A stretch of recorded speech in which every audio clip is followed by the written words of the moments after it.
Hey everybody, welcome back to Life with Lolo. It is Sunday, and guess what's back on TV, y'all? Real Housewives of Atlanta. It is season 12, episode 13, and it was titled Hot Tea with a Side of Cookies. All right, y'all. So this episode it had its moments where I was just like, wow, we really doing that? So let's just jump into it. So we see like little snippets in the beginning. It's happy 5 or 6 months for baby PJ. Portia then brought the baby a little chocolate cake, and she there with her mama and stuff, and she's saying like Dennis is out of town or something, so he brought the cake and blah blah blah. Little baby PJ sneezed the candle out. I thought that was real cute. Then we see Kenya FaceTiming Mark with the baby. Baby Brooklyn snatching earrings. I was like, damn girl, we ain't snatched earrings since the 90s, but okay, whatever. Do you, girl? You still cute. And then Candy, she in the kitchen talking to Riley. I guess Riley back from New York from her internship. And she was basically, asking her about it. And Riley was real, like, dry with it. Like, I worked. And then she was just like, did you see, Kayla, y'all hang out? No. Like, how y'all live in the same house so y'all ain't hang out not one time when y'all was in New York? Mm-hmm. That's basically what Riley said. Anyway, but I guess Kayla and Riley, they two different age groups or whatever like that, so they really didn't hang out that much. It sounded like a few episodes ago inside the house. So I don't know why Candy thought they would just miraculously get this bond and just hang out in New York, but whatever. Then we see Cynthia and Eva. They at a restaurant. Eva favorite place, child. Any restaurant while she pregnant, because she could throw down. Okay. So Eva like, oh my God, I'm so upset I can't get the margaritas. I love this restaurant, but I can't get the margaritas. Cynthia was like, well, I'm about to fly out to LA to see my man. So, I'm going to skip the alcohol too. I'm just get some water. So, they were talking about Kenya and Tanya, basically. And they were saying, like, Kenya doesn't have a problem with Tanya. She likes Tanya. Well, this is what Cynthia was saying. She likes Tanya. So they try to both get them back on track or whatever like that. And I was like, you sure Kenya likes Tanya? Because, that's not the impression I got. I don't know. Maybe she was being cordial to her, but I don't think so. Because, yeah, no. But anyway, we see Eva, she ordering the menu again, child. She done got like 5 entrees. Cynthia like, can I just get an appetizer? Tanya arrives or whatever, and we find out that Kenya's on her way. Kenya finally walk in, girl. Titties all just whoosh. And she talking to everybody at the table, minus Tanya. Because Tanya, when she came in, she was like, she want to settle things, she just want to clear the air or whatever, get things, back to wherever it was, blah, blah, blah. Kenya come in on a different track. She got a whole attitude. She I think it was Cynthia who told her she looked real nice. She was like, oh yeah, I do. I try to look pretty when I'm about to read a bitch. I said, oh, so we doing that. That was one of those moments. I was like, we doing that. Okay. So Tanya looking like, for real? And then she keeps saying hello to Kenya. Like, she keeps saying, hi, Kenya, hi, Kenya, hi, Kenya. But Kenya playing her dust and not responded. And I thought that was real ignorant. Because even if you don't like the girl or whatever like that, she's sitting at the table, you can address her because you're there to really talk to her. So you not saying nothing to her was just ignorant. Like, you could have been like, hey, or whatever, and kept, sat down and did what you wanted to do. So Kenya gonna say she need a drink first before she start talking or something. And Tanya was pretty much like, look, I'm not trying to get all into the small talk type thing. She was like, look, because you sat down and you was like, you gotta get dialed up to read a bitch or whatever. So like, what's tea? So she was like, Kenya playing all dumb again. Like, we just ain't hear her say that. Talking about some, what are you talking about? Because I'm not here to read nobody or whatever. That's not what you just said, though. You did not just say that. You just said that you was there to read a bitch. But okay. So she said something in the confessional about Bear and waking up the sleeping bear or something. That was Kenya. So Kenya's they just get into it basically. And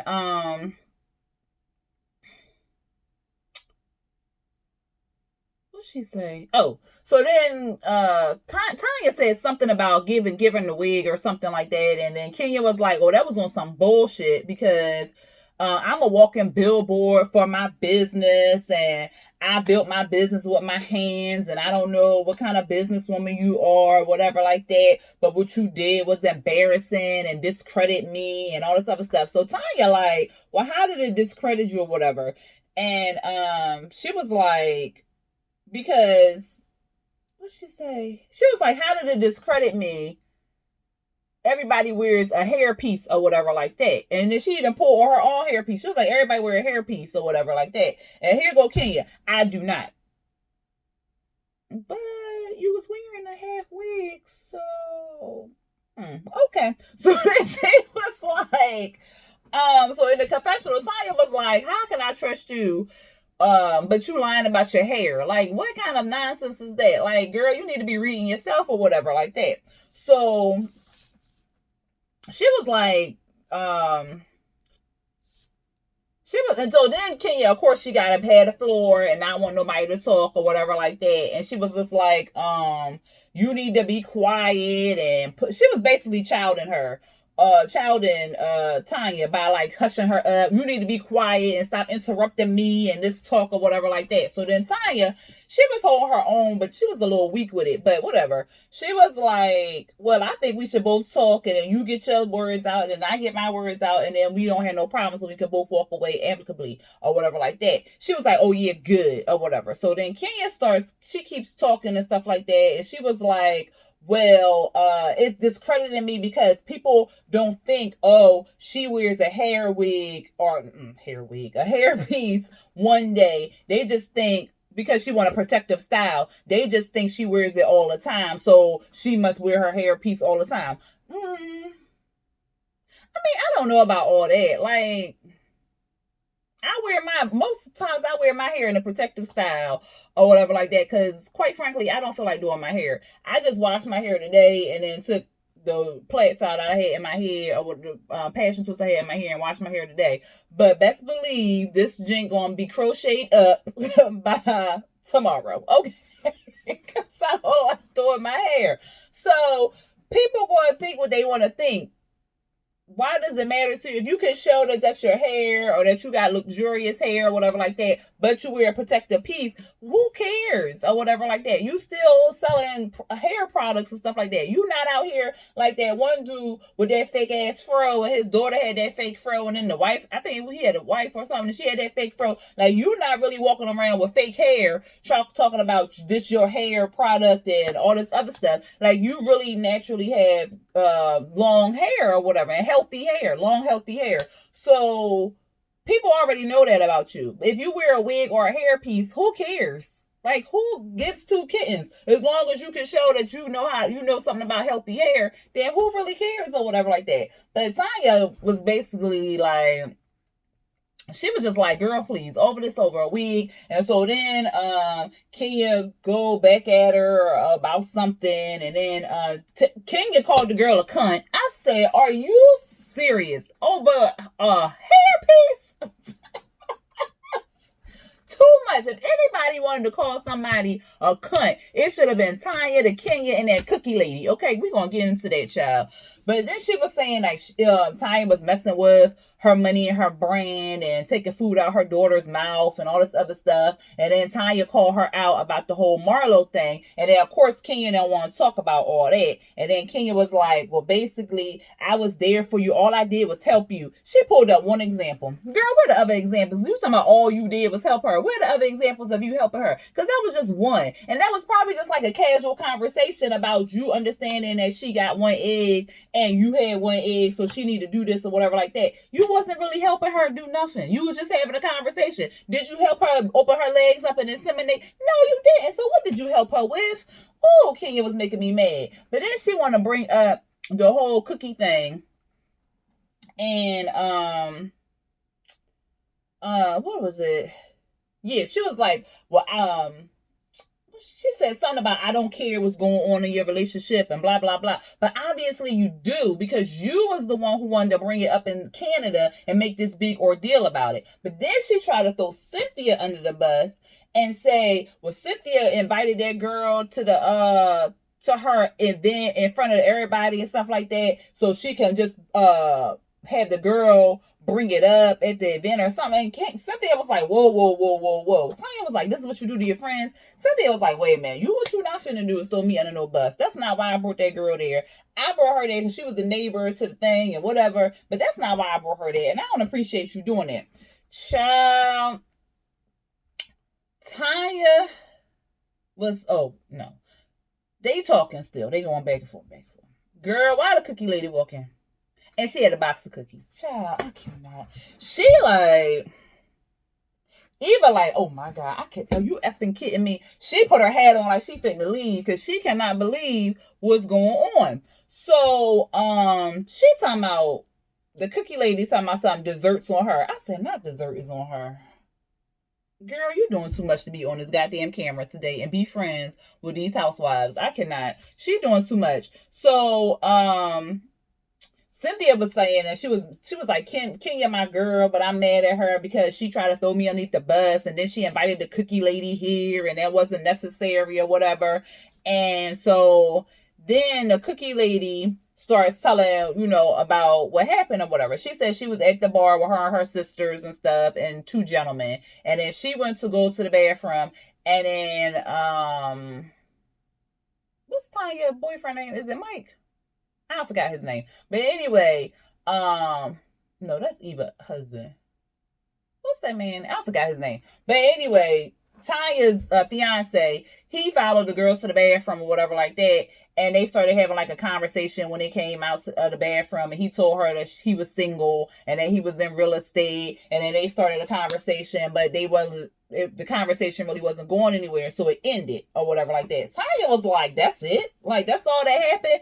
And the girl was like, calm down. I said, oh, man, you just as messy as Kenya. Yeah, y'all friends. So then Tanya was trying to act like she wasn't hurt or whatever like that. But if I had somebody and I was with that person and that person going to say they single and they really not single, I don't care if you lying about you being a real estate, or astronaut, a baker, a chef, a cookie maker. I don't care what you lying about. What you're not finna say out your mouth is that you single and we in a whole relationship. Like, no, that's X, no, So Tanya was trying to act like she wasn't fazed by that or whatever like that. She was just like, but he said he was a real estate. Everybody know that my husband is not into that. And here go Kenya, your fiance. Girl, you barely got a husband. If you don't shut up. But anyway, so the cookie lady, she was just like, I don't understand why you're being so aggressive with me because your husband wanted to talk to a gorgeous woman. And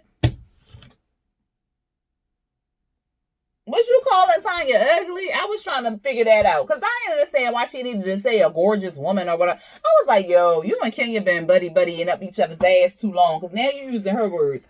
But at any rate, it kind of ended. Everybody was digging in and getting cookies, and Tanya was just looking all stupid because she was just like, I refuse to eat that cookie. I don't care if it was made out of goddamn gold. I'm not eating that cookie. Eva like, look, I know she probably mad at me, but that cookie was good. That cookie was good. But blame Mavericks, but the cookie was real good. I was like, girl. So then we see Cynthia, she leave out. Because Cynthia and Kenya left out or whatever with the cookie lady. And what happened? So then Cynthia walked back in saying she forgot some cookies, but Kenya and the cookie lady outside laughing, and Kenya like, we can hang out, girl, but I can't bring you around my man.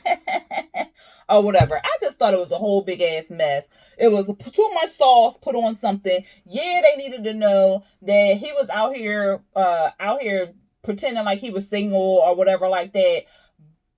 But the way it was brought up, it was like he took her phone number, they was talking, and all this other. It was too much sauce put on the situation. All they did was have a conversation at the bar, and they separated. She was like, well, it wasn't a lot going on because I didn't let it go on or whatever. Okay, you told me that my husband out here talking about he's single or whatever like that. I will check with him later. But for all this sauce y'all sprinkling on that, like, that's too much. Like, Kenya made that out to, like, the girl got her phone number. He was talking to her every night and FaceTiming her on a separate phone. And it was just too much. Next, we see Dennis and Portia. They in the car, he chatting it up or whatever like that.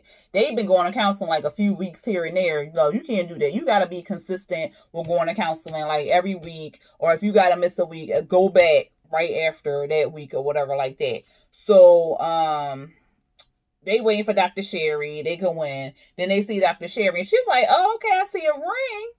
Oh, okay. You said yes again. She was like, yeah, I said yes. And she was like, okay, well, congratulations again. I was like, why she keep pointing out this again? But whatever. Portia explains that he met with the family and stuff like that. And Portia feels like they're doing good. Dennis really feels like she just bringing up the situation too much. And Portia is basically like, look, I never been cheated on in a relationship, so I don't know how it's supposed to go. But yeah, I will go in there and ask him about 10, 20 questions because, I need to know for my sake or whatever like that. Dr. Sherry is like, well, that's how she's healing. That's how she'll be able to heal and get over the situation and stuff like that. So then Dr. Sherry asked about them being intimate and stuff like that. And so Portia was having a hard time getting it out. But she finally did get it out because after she started crying and stuff and saying like the intimacy, she was like, us moving through the house is fine. It's like everything picked back up. Like, I guess like taking care of the baby, getting, milk, sitting there watching TV, blah, blah, blah. But she said as soon as they go into the bedroom and turn the lights off, like everything stops, everything changes or whatever like that. She can't really get intimate back with him because it's a mental block. Like he slept with somebody else, he laid down with somebody else, and that's blocking her from opening herself back up sexually and physically and all that other stuff to him because of he hurt her. So Dennis is like, well, I'm not the only one that needs some work done in this relationship. We keep talking about me, me, me, me, me. But, Portia got some work to do too, Like, you do realize that, people should go to, people should go to couples therapy, even if, just to kind of keep things running smooth or whatever like that, because there will be some bumps in the road during any relationship or like that. So you can go to couples therapy for whatever reason you want to. But in this case, they in couples therapy because he cheated. So for Dennis to be like, oh, it's all about me, me, me, me, me, but Portia did, she need to work on some stuff too, is like kind of, I'm not feeling him. I don't like this man. I ain't like him from jump. When she posted on Instagram, I was like, ooh, who is this turtle? Why is she with this man? But that's who she loves. That's who she want to be with. But she basically like, look, I know I need to work on some stuff. That's why I brought this topic up, so we can work on this together or whatever like that. Not so we could just be like, you. We both need to work on this, but you need to help me get to that point where I can be, feel closer, feel like I should open up and be closer to you or whatever like that. He was just like, all right. She basically scared that if she don't be intimate with him, he gonna stick his dip. I was trying not to say it. He gonna dip his stick somewhere else. So she is afraid of that because the reason, because they was, according to her, they was doing it all the time before. So whatever. So, but anyway, she's scared. So she said she got to double trust him and she don't know how she can really do that. Child, I don't know. I know. I don't handle cheating very well. You cheat on me, apparently I'm not it. Okay? We can work through a lot of things, but you cheat on me, you got to go. I can't, that's just me. I can't, because once you done slept with somebody and been intimate with that person, and then they claim that this man got a whole baby out there, I don't know this, allegedly, I just, hearing in the streets, that's what they're saying. Yeah, I can't. Portia better than me. And yeah, once you dip somewhere else, go on, get and bye. We talk to you later. You got some children. You talk to them. We set up the little not support. We set up the whole visitations and all that other stuff. But me and you, no, dog, we done. I can't do that. So, like I said, Portia better than me. Okay. Anyway, we see Cynthia. She in LA. Child, she's so excited to see goddamn Mark. She hitting the ring, and then she knocking on the door, hitting the ring again, knocking. I said, girl, calm down. I mean, it's coming to the door. But he comes to the door, they kiss and stuff. She says she miss him. One of his daughters, Kayla, is there. She's about to, I think she's in college or whatever. But she is in UCLA, so I guess she's, they're close to where she could just come back and forth or whatever like that.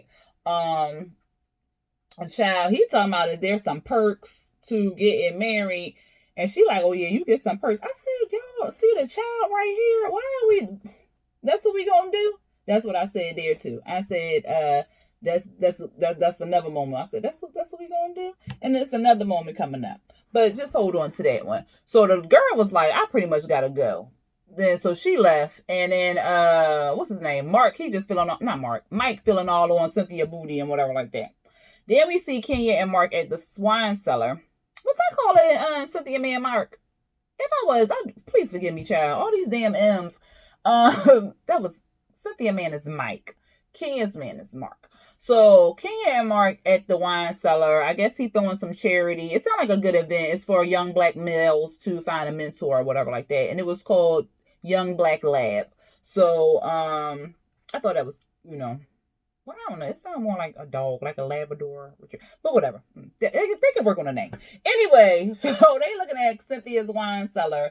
And he like, well, where the kitchen at? And she was like, oh, it ain't no kitchen. And she was like, well, they said it was a kitchen. But whatever. So he walking through his whole plan and stuff like that. Kenya trying to chime in and stuff. And he pretty much not paying her no attention.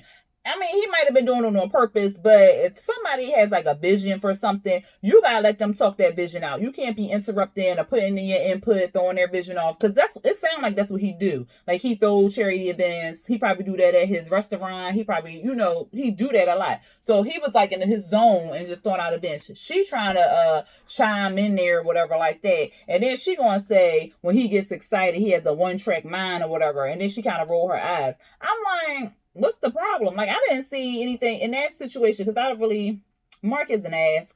But in that situation, I really felt like he was in his zone and he was just trying to map it out on how stuff was going to be situated and if they could actually use that space. And it sounded like they really couldn't use the space because it wasn't going to be enough space for 100 people without the tables or the food being close to the bathroom. So he was basically like, okay, we got this. Then he fist bumped her and slapped her on the butt. The producer's talking about something. Do you rather him treat you more like a wife than a lover than a homeboy? I'm like, and then she started laughing or whatever like that.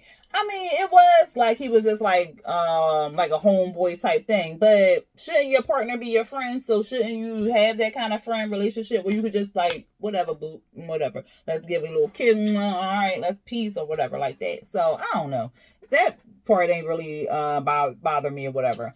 Then we see Mike and Cynthia. He asking Cynthia, because Mark had called Mike, and then here go Kenya, because they want to have all the guys come together, whatever like that. She trying to make it a couples event. Girl, if you don't shut up. It's annoying me in this episode.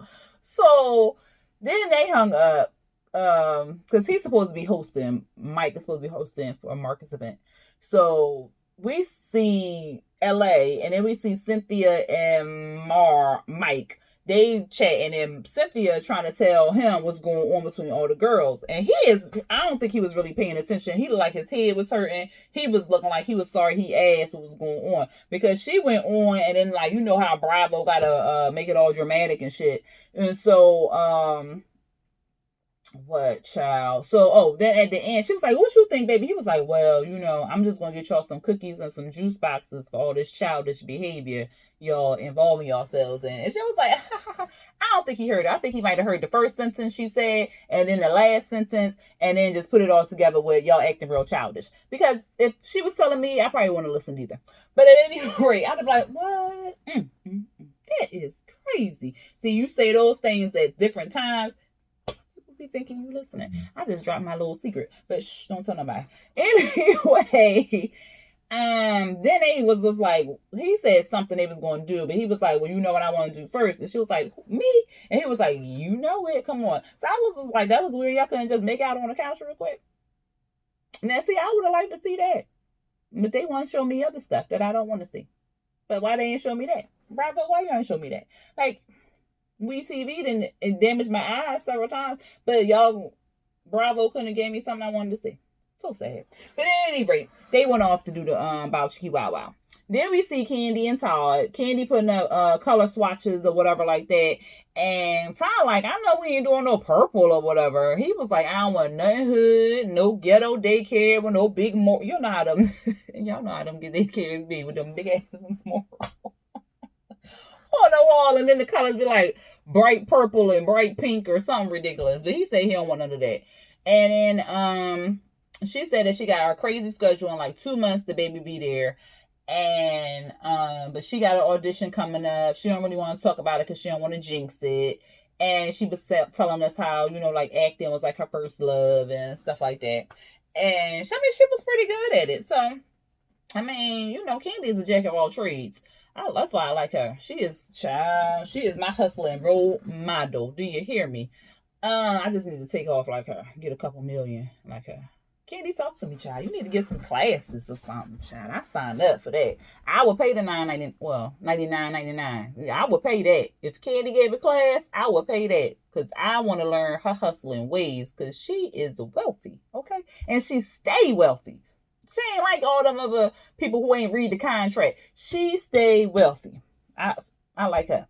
But anyway, she was asking him, did he speak to Kayla and tell her about, you know, we was going to pack up her stuff and move it out the room. So she moving downstairs. So I guess they moving a baby upstairs on a level where they are. So it makes sense. Because before it was sounding like they was just basically kicking little Kayla out the house because they ain't have enough rooms in the house for her to be in. But I guess she moving downstairs. He was like, no, I didn't talk to her about it. I just really wanted to keep the conversation casual since we are actually talking and stuff like that. And then Candy brought up that she talked to her mom, and her mom was saying that she is making Riley her beneficiary and I guess putting Candy secondary or something like that. And she was like, well, she basically don't think that you're going to be taking care of Riley or whatever. And he was like, she said that, or that's what you got from the conversation? She was like, no, she said that. And then Ty seemed like he was surprised. But then I was kind of like, why? Like, you and Mama Joyce ain't have no good relationship since Candy said she was going to be with you. Like, for real. Like, so I don't know why he was, like, surprised and stuff like that. I did see on, like, an episode of Speak on It, you know, Candy's YouTube thing, that Mama Joyce was trying to work on being better or whatever like that, and her and Todd seem to be kind of rebuilding their relationship. So I guess now, because Candy was saying it was like up and down. 1 minute she don't like him, 1 minute she do. So I guess this is her period where she is like liking Todd or whatever. So he seemed like he was hurt, but he was just kind of like playing it off like, well, I'm not worried or whatever like that. But I mean, you make sure you got your mama straight. Make sure you got her all set up or whatever like that. And please take care of your mama, cause yeah. So that was kind of them. Then we see the last thing, and I was like, this is what we doing? So Cynthia and Mike, we back in LA. And Mike invited a bunch of his friends over. I guess it was like only like 1 or 2 other male guys, but he got a host of female friends. And they seemed like they just mainly platonic friends. But Cynthia never asked him if he dated them or whatever like that. So they talking in the kitchen, you know, just kind of gathered around each other and talking. And Cynthia was trying to figure out, like, if he in a male-dominant business, why he got all these female friends. And he was like, well, he can't make male friends because he wants it to be genuine, and he don't want them to be around his female friends that are more like his sisters and stuff, and they might bring him down. And somebody was like, yeah, it smell like a whole bunch of bull. So I don't know, child. I don't know why this man don't have no male friends other than that 1 male friend or 2 male friends up in there. But they all seem like they respect Cynthia's position as his fiance. So whatever. Because they was basically like, he advertises his love and he don't, and a lot of guys don't do that. He don't kind of, you know, hide Cynthia, stuff like that. So they were kind of open. And then that one girl with that green top, I said, "Oh, child, you should." Was it cold in there? Cause she was just like headlights was on high beam. Okay. At any rate, somebody brought up the him not being ever being in love, and he was married 2 times, and he got like I guess 2 baby mamas. Yeah, because he got 2 kids, 2 baby mamas, and they was like he never been in love. And then, oh, the first time they said something inappropriate in front of this, because his daughter was there, and she like 17 or something. I don't know how old this child is, but she was sitting there around them, and Cynthia was saying something like, because he was saying like he was in the right place, that he met Cynthia in the right place or whatever at the right time, and something, because he wrote a tell-all book. I might be interested in reading. I might check it out. But he wrote a tell-all book, and once he was reading the tell-all book, all this stuff was coming out and stuff, and he changed his ways. So he is a changed Mike or whatever like that. And then Cynthia was saying something about she pray with him all the time. She gets down on her knees and prays with him. And then here goes some girl. Well, that's what you're supposed to do to keep a man. Get on your knees or whatever. Like, girl, have you been late lately? Because that's like literally everything they brought up, she wanted to reference it to sex. So, and I'm like, that's what we doing, because the daughter's sitting right there. And so he even pointed out, like, yo, my daughter's sitting here, like, calm it down or whatever like that. At that point, if I was her, I'd have got up and went upstairs, because they was just doing too much. But she sat there, but she looked uncomfortable. Like, she was picking her nails and stuff like that. And she looked real uncomfortable. Then they started talking about he wasn't in love with people and all this other stuff. And he'd been married 2 times before. One of them people he was married to was that girl mama. And to say that he was never in love with her in front of the daughter, I was like, oh, that's what we doing. Okay, so that's what we doing times 2 in one scene. Okay. So he like, well, after and then he goes on to explain why he wasn't in love with these people, talking about something he had love for them or whatever, and he cared about them, but he wasn't really in love with them. You gonna tell this girl in front of all these people that you weren't in love with her mama? Like, what? So the girl, she put her head down on the counter, and he was like, oh, okay. So, baby, won't you go on upstairs? You should have been told her to do that. So the little girl go upstairs, and she in there crying or whatever like that. He tells them to wrap it. He wrapping it all up because he gonna go upstairs check on his daughter, and then he tell him to clean up. He go upstairs with Cynthia. Cynthia kind of like, well, I don't want to go up there, go in there unless you want me to. So he go knock on the door and ask, can he go in there and talk to her and stuff like that? And she like, yeah. And then he said, can Cynthia come in? And she was like, yeah, or whatever. And so he apologizes to her. They don't let the camera people in, of course. So the camera people outside.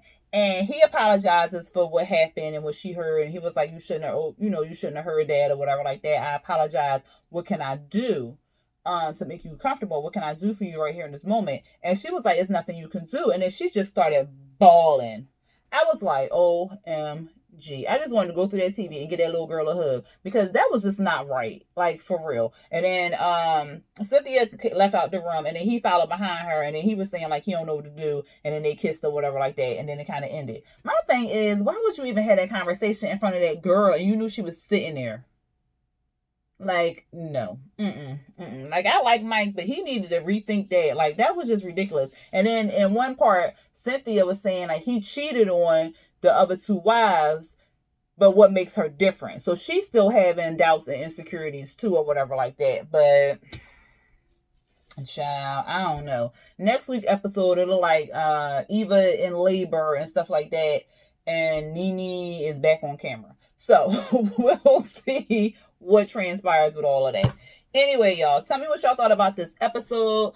Tell me what y'all thought about this review. If you liked it, please hit that like button. If you are not subscribed already, please hit the subscribe button. And if you have not already and you are subscribed, hit the notification bell to get those alerts when I drop new videos. All right, y'all. Until next time, peace.